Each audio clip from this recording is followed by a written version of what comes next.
Join us in this series to enjoy the holidays with much less stress and a lot more fun. Use the register link below. Aloha! How do we create, maintain, and grow ongoing support so that we can have a most memorable year after year? To frame this whole concept of support, I challenge you to think of one thing you need no support in doing. I challenge you to come up with one thing that you can do without the support of anyone else, anything else at all. What's one thing you can do with no support from anyone or anything? It's a trick question because in all reality, absolutely everything I do, and I will throw this bold statement out there, everything you do requires support. From the most simple, basic taking a breath requires the support of all sorts of organisms to create the air that I breathe. To live, I can't begin to put my finger on the hundreds of thousands of lives that I require to support me. When I stop and I think of all the people involved in creating the food they eat, the clothes I wear, the electricity they use, the water they drink, the roads I walk on, the planes they fly in. When I stop and consider what I might just take for granted, my health, my reality check is I'm being supported every minute of every day by hundreds of thousands, possibly millions of people every minute of every day. People who produce my food, water, and clothes. So the illusion that I need no support crumbles when I recognize that I need support from people I'll probably never even meet in my life. So let's dive deeper into this topic of support. How do we create and maintain and grow ongoing support so that we can co-create good health, good wealth, and ample wisdom? Let's start first with examining the concept of support. On a piece of paper, I'd like you to draw two lines. The first line is a scale of 1 to 10, 1 being something, 10 being something. 1 might be poor, 10 might be great. Whatever your ranking system is, write it down. And the first line, I want you to score yourself on when it comes to asking for support. Where would you rank yourself? If you do a 10-point scale, 1 being terrible, 10 being great, overall, how would you rank yourself when it comes to asking for help, asking for support? And be honest, this is for your eyes only. And I recognize that this answer, this score, will change from day to day, time to time, issue to issue. I understand all that. I'm talking about on average. When it comes to asking for support, where do you rank yourself? The second line, same scale, 1 to 10. Again, you come up with your own definitions, but whatever those definitions are, where do you rank yourself when it comes to receiving support? You might think I'm saying the same thing twice, but I'm not. It's one thing to ask for support. I can ask for your support. But if the type of support you're going to offer me is the kind of support that I don't know that I can receive or I don't want, are you really offering support? Again, I understand that the way you answer and score yourself is going to change from moment to moment, issue to issue. But overall, by and large, when it comes to receiving support, when someone offers you support from something as mundane as paying the bill at a meal, or opening a door, or letting you go at the intersection when you know it should be the other person's turn to go through the intersection, all these little, tiny little things of support, where do you rank yourself on receiving support? Your two scores are a window to what kind of teachers you'll need to be comfortable asking for and receiving support for yourself, but also for providing support to others. Over the years in my private practice, a common theme that I've noticed with families, members, friends, colleagues, students, clients, and in myself initially, is it seems really easy to give. We're taught it's better to give than receive, right? How many times have we heard that? It's better to give than receive. No. Think about this. Something as simple as a breath. I have to breathe in before I can breathe out. I have to receive the air first so that I have what it takes to breathe the air out. My point is imbalance. More often than not, folks are more than happy to give, and they'll give to the point of harming themselves. And this is something we talked about in our last segment. If you missed our last segment about the post-holiday sigh of relief with an extreme self-care tip of learning how to say no, I recommend you go listen to that one. Asking for support may mean you stop supporting other people for a while and focus on yourself. Which leads to our first discussion topic. Let's explore what successful people do from a characteristical standpoint. When you think of someone who is successful, and I please beg you to think of someone who is successful well beyond what they may have in a bank account, how much land they might own, how much power they may have. I'm talking about success in the form that when that person dies, there's going to be a lot of people attending that funeral. So with your piece of paper and a pencil, when you think of someone who is successful, what are those traits? What are those characteristics? Are they happy people, generous people, honest people, people who cut to the chase? What types of characteristics do you like in other people? And does that make them successful in your eyes? What I'm doing is I'm beginning to build an ingredients list here, because as we step into building a solid supportive team, it's helpful to know what ingredients you want in that team. Just like a cookbook that starts out with ingredients to be able to cook a fabulous meal, we need our ingredients list. Step 1, take some time and list what are those characteristics, what are those dynamics that you think successful people have. Now, step 2, sharing our wealth in all forms. Let me reframe this concept of sharing wealth. I practice this notion of balance in my life such that when I ask for support, when I ask for assistance, I'm very conscious of who I'm asking, what I'm asking them to do, and I'm also very conscious that if at all possible, I would be able to return the same favor for them.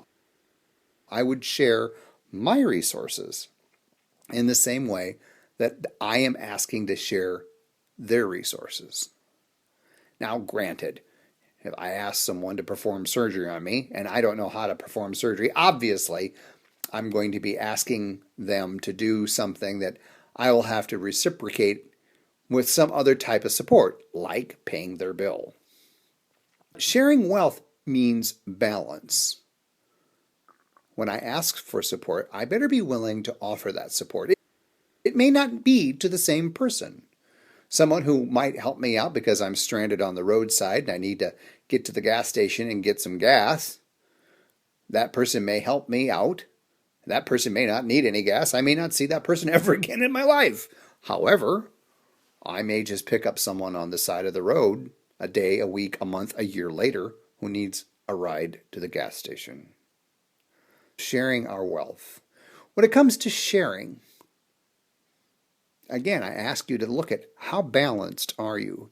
Do situations occur where we're sharing so much time, so much money, so much energy, has jeopardized your life in some way?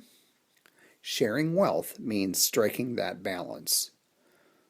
So homework assignment number 2 on building a good support team is talking about balance with people. What does that look like, feel like, sound like?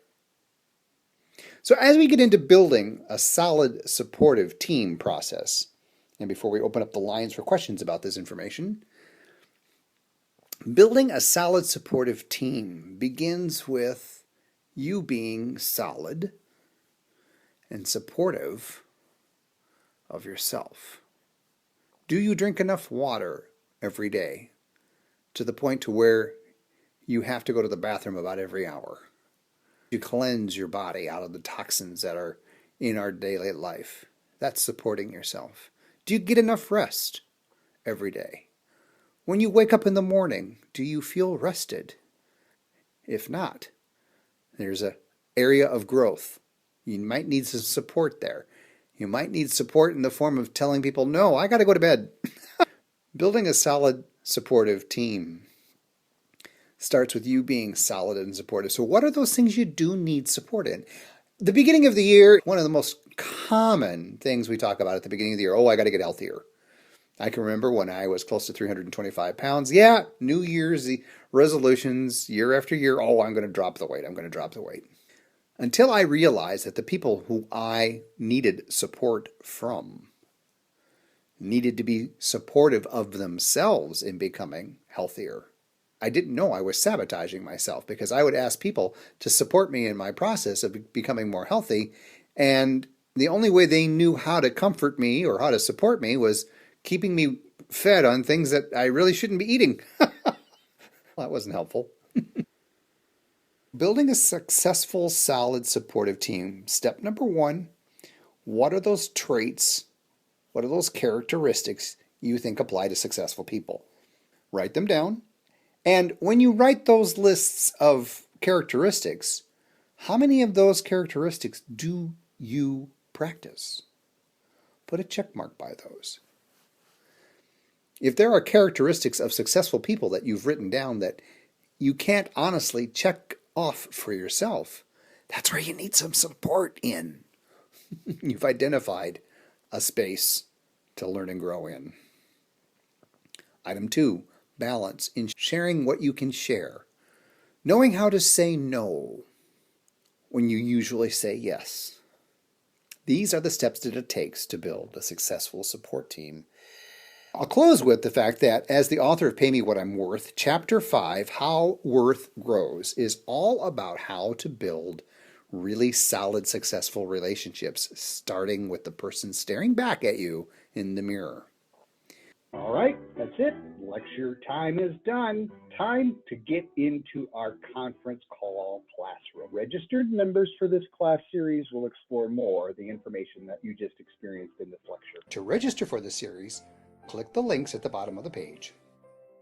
Follow the registration instructions to join us for our weekly, lively conference call classroom. Get ready for some wonderful laughs, some ahas, all from the comfort of your phone. I look forward to meeting you and to being of service. And now, time for class.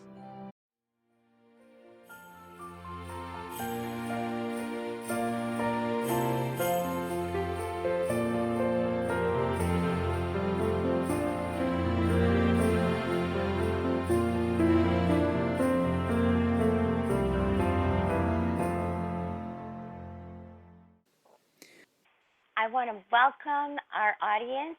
My name is Marcia Sortino. I will be your host tonight. I welcome the audience to sit back, relax, and enjoy the discussion. We are discussing how to create and maintain awesome support. You just heard a lecture about maintaining and creating an awesome support system. And so the first question I have for the audience is, how do we create and maintain and grow a support system? What's the one thing that we can do in order to create that support system for ourselves? Obviously, we have to have relationships, that's for sure. How many of you out there are creating those kind of relationships where you can just, at a drop of a hat, call somebody for help? I know for me, I've had moments where I have been in situations where I have not known what to do. I have been stuck. There's only a few people that I know that I can rely on in my life. I wonder how many of you have had that experience yourself. There was one question in that lecture that really I had to ponder because he said it was a trick question. And that question was, what is one thing you can do all by yourself without any support?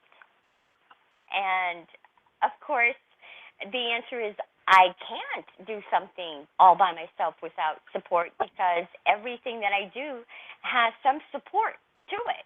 Whether it's breathing or talking or walking, there is an organism that's helping me to do all these activities. I really took a look at that idea and said, if I were to try and think of one thing that I could do all by myself without support, I'd have to be beating my head over something because I wouldn't be able to find the answer to that. That's a paradox in some ways. See, this is an interesting question because I would say yes and no. I'd say there's some things like breathing, eating, I need support from nature, I need support from my body. But then there's other aspects where sometimes I have to rely on myself to get things done. And it can become difficult to really see, do I need support in this position? Can I hold on my own? And sometimes some things are just out of my control. I actually had an experience a couple of days ago where I had to literally take time out of my day to do something that I shouldn't have had to do. Normally, I would not have had to do it, but I had no choice because I had discovered that the retrieval line where I retrieve messages for my group, that box was filled, so nobody else could leave messages, and I discovered that when I had somebody call me to tell me they couldn't leave a message, and that's why they called me. The point is, if I didn't take those messages right then and there, that box would still be full. But it caused a little bit of a chaos for me because my whole day seemed like it got completely thrown off. And I think about that whole idea of, gee, I'm giving all my time here. Now my day's been thrown off because I had plans to finish something. And I couldn't do that because I had to take those messages off. But before I could take those messages off, I had to write them all down. I had to make sure I had the date and the time because it all has to be recorded for tax purposes. And I thought to myself, wow, this took 3 hours out of my day. And then put together an email. It was upsetting. I thought about, wow, am I giving more time than I need to because it's affecting what I need to do. It's actually at a point now where it's starting to harm me. Now I have to take a look at that situation because even though it's voluntary work, it's starting to affect my work now. So it threw me off that day, and I actually sent an email and said, I can't have this happening. I only listen to the messages once a week. I had to learn to say no. I did not feel guilty whatsoever in sending that message because I know that for the most part, if I don't take care of my needs first, the lecture told us, I have to breathe first. If I don't take that breath first, then I won't be able to breathe. That was my experience last week. But it was something that I felt, wow, I had no choice in the matter. When I feel like I have no choice in the matter, that throws me off. Yeah, I can relate. It's a give and take thing with support. There's a give and take that has to happen, it seems, to have that balance with support. So do you have any stories around anything like that, any kind of situation that's happened to you where you felt that you were thrown off balance? interestingly enough, I'm not going to name any names. Me and an individual will talk a lot about having a successful online business. But when it comes to put skin in the game, one side's lacking, let's say, and it gets frustrating. So how are you dealing with it, though? Are you able to say no? Are you able to draw that line in the sand for yourself? Make those boundaries so that you're giving to yourself and you're not just giving to the other person all the time, throwing yourself off balance? What I did was this. I said, hey, since I'm going all in with these projects, I need to get everything back first. Everything back first. And then maybe even a little bit more, and then we can discuss A, B, and C. If that makes sense. It makes sense, and that really rolls into the whole concept of relationships and teamwork. But here's the problem. You don't sit there and be like, I'm going to let this guy carry it all and then give him most of the reward. That wouldn't be okay. So you're setting up your boundaries then for yourself, correct? Yeah, when I start to generate some stuff, there ain't none of this 50-50. I'm going to make sure I get everything back. So, Kareem, have you clearly communicated your feelings? I explained, here's the plan, here's why, here's what I'm doing. They weren't so happy about it. I'm like, look, this is how it is. And you know what, for what it's worth, I don't know if they liked it. I can't do anything about it. There's a lot of people that don't like it when they see change in you. I've discovered that myself, that change is a threatening thing for some people. When the minute they see that you're changing, they get that feeling that it's a threat. They're losing you somehow. If you can understand that, then you can just let it go. That's pretty much how I deal with it. Let's do that exercise. Because the whole concept to me of balance and the fact that everything in our world is supporting us, that is so true. The clothes I have on, somebody made. The food that I'm eating, somebody made or somebody grew. It took the earth to let that food grow for us. We're all connected. There's a connection to everything that we have in this universe, everything. And that whole concept, that whole idea of being independent, it crumbles when I explore that concept, because independent or interdependent, isn't it that we're interdependent rather than independent? We always want to think that we're independent. I want to be independent. In all reality, we can't be just independent. We are interdependent on everything for our support. This planet supports us. The sun supports us. Water supports us. We're interdependent with each other for support. And there are times that when it comes to giving and receiving, that can be thrown off balance quickly. Especially if I don't put my boundaries for myself and give to myself first so that I'm able to support myself and have my needs met, that can be thrown off balance.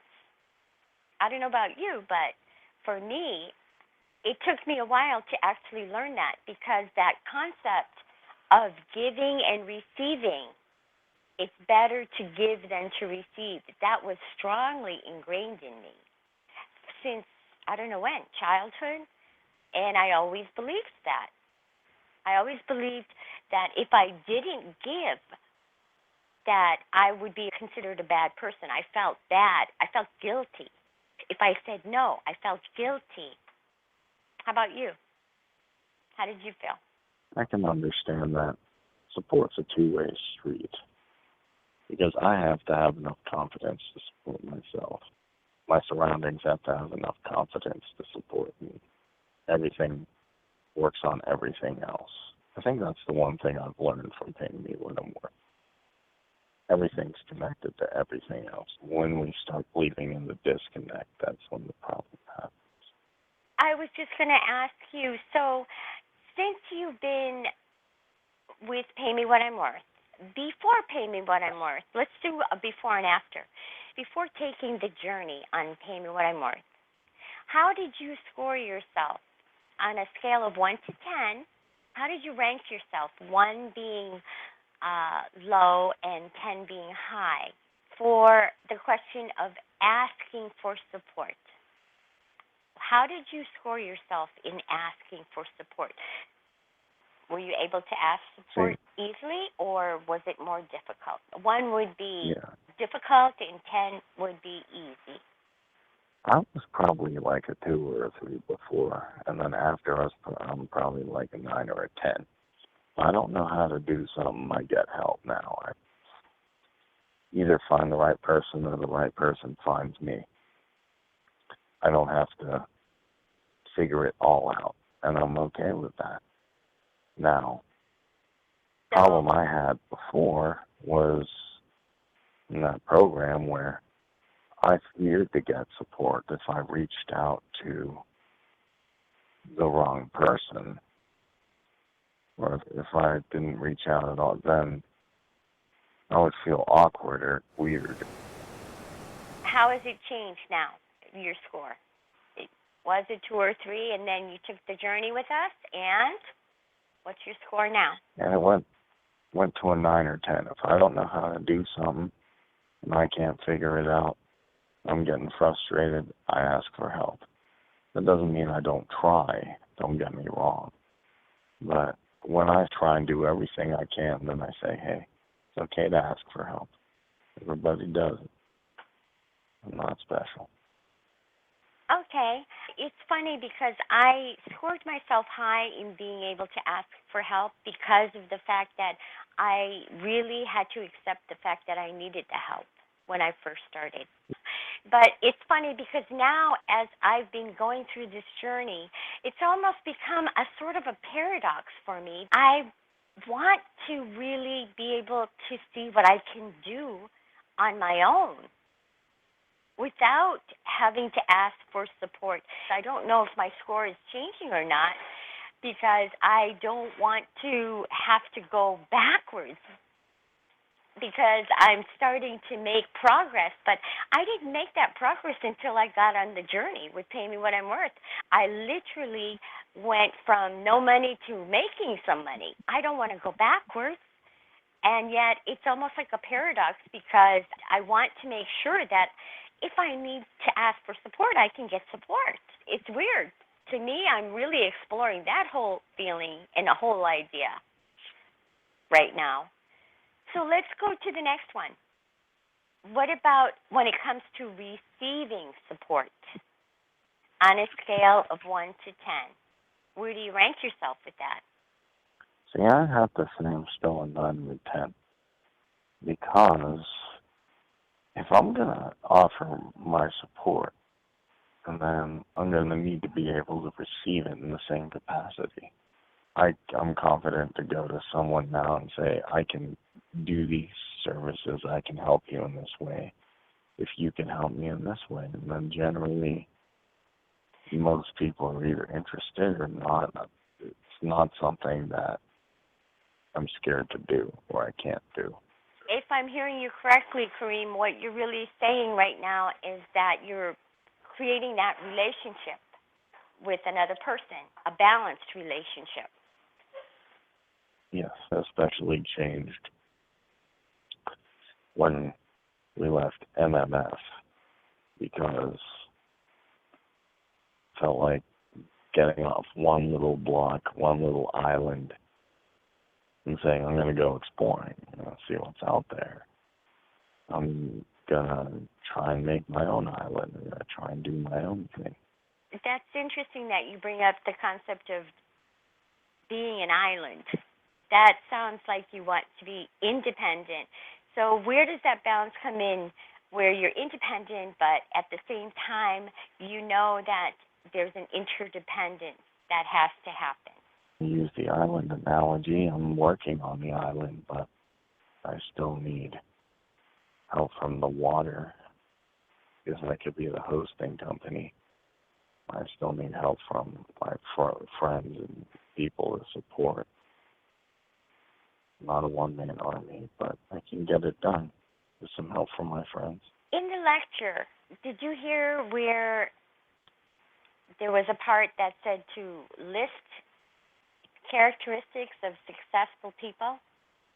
What characteristics do you think that successful people have?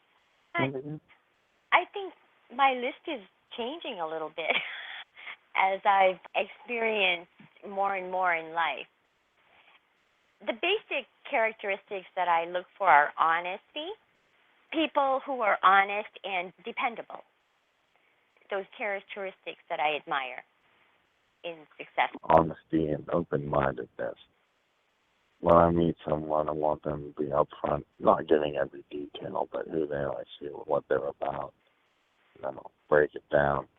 And I also want open-mindedness, meaning maybe I do something different or they see something different or there's a different way of doing things, and that's not to say we can't look and see how to do things better.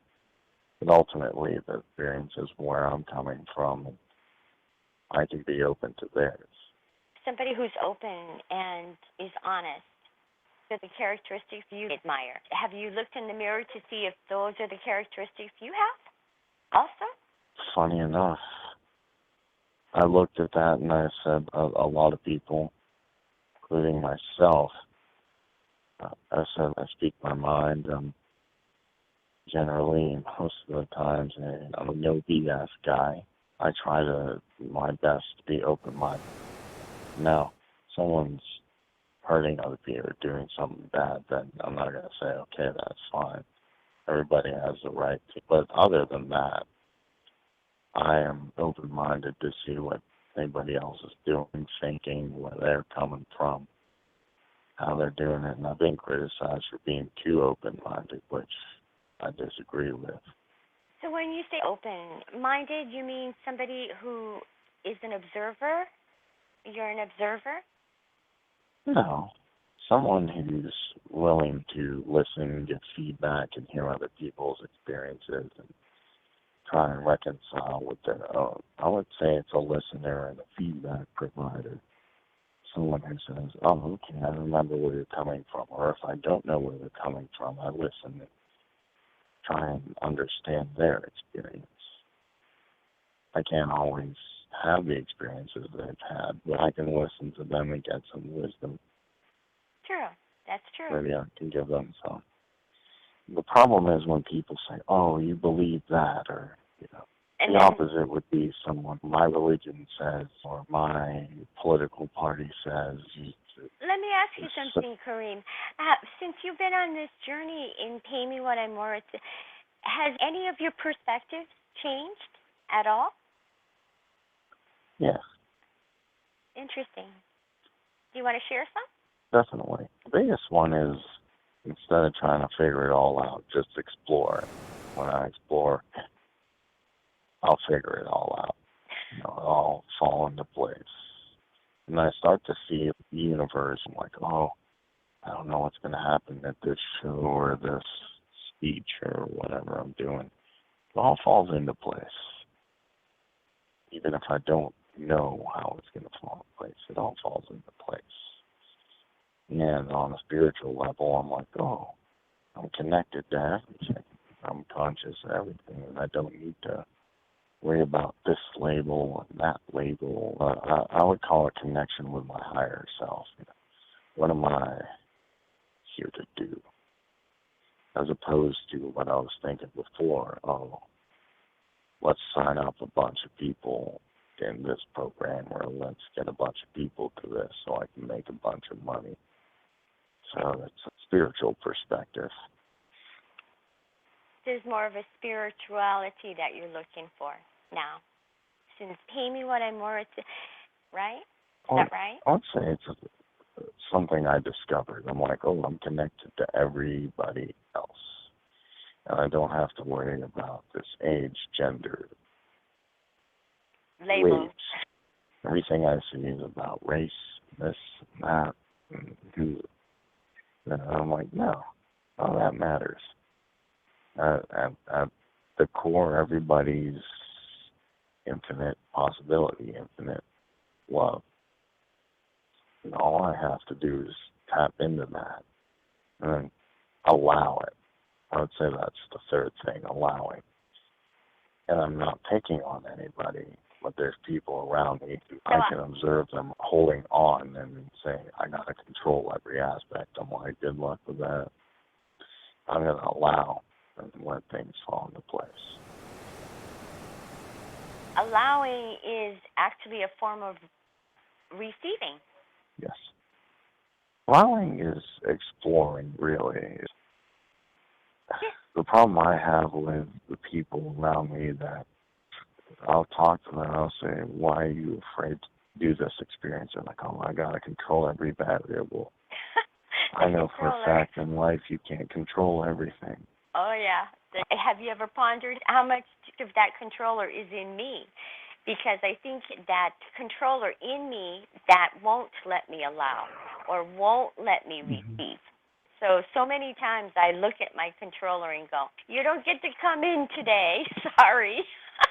And of course that goes back to doubt, shame, guilt, and worry, because the controller has a way of talking to me sometimes and wanting to point out things that, no, you don't want to do that, or no, you shouldn't do that because this might happen. And honestly, when I put my controller at bay, I tell it to go to sleep, and it really helps me to get through the rest of my day.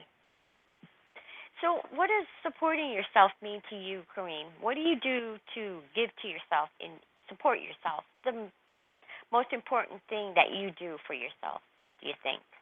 The interesting thing about support, like we were just talking, is I would say the same force. This is going to sound out there that makes everything around me will take care of me. You don't do anything special. I know you exercise, so I would say that's pretty much giving to yourself. It's one of the things you do. Not everybody exercises. Yeah. I eat healthy and I exercise. I would say the biggest thing I do, though, in retrospect, is I allow the experiences to come in. Nice. And by doing that, I get a bunch of different things coming in, and that's the biggest thing I can do for myself. Perfect. I can tell everybody, nothing's working out for me. Just allow experiences to come in. Flow equals go. Stuck equals people like, no, I gotta make $1 million now. Get that girlfriend and that thing. Okay. What you're talking about is allowing and being in your power rather than being in a force and trying to force life to happen for you. We have to just allow it to happen and let it unfold for us. Just be grateful and in the moment. And that seems to bring joy. That brings more joy into my life when I allow rather than trying to force something to happen for myself. Because it's a relaxing feeling. It's being in that peace zone for myself. I think that those are a lot of the great lessons that I really learned through this Pay Me What I'm Worth journey. Not just in the concept of it, but actually living it. I think that was major for me. And I never even knew what balance was. That whole question, is it better to give than receive? Boy, did that throw me for a loop. I really had to take a look at how much I was actually giving versus how much I was actually giving to myself. I wasn't including myself in the giving, really. I was giving more than I was actually receiving for myself. And I think that's what the whole journey for me, it really taught me about balance.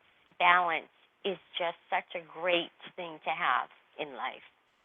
once I have more for myself, I actually have more to be able to give to others.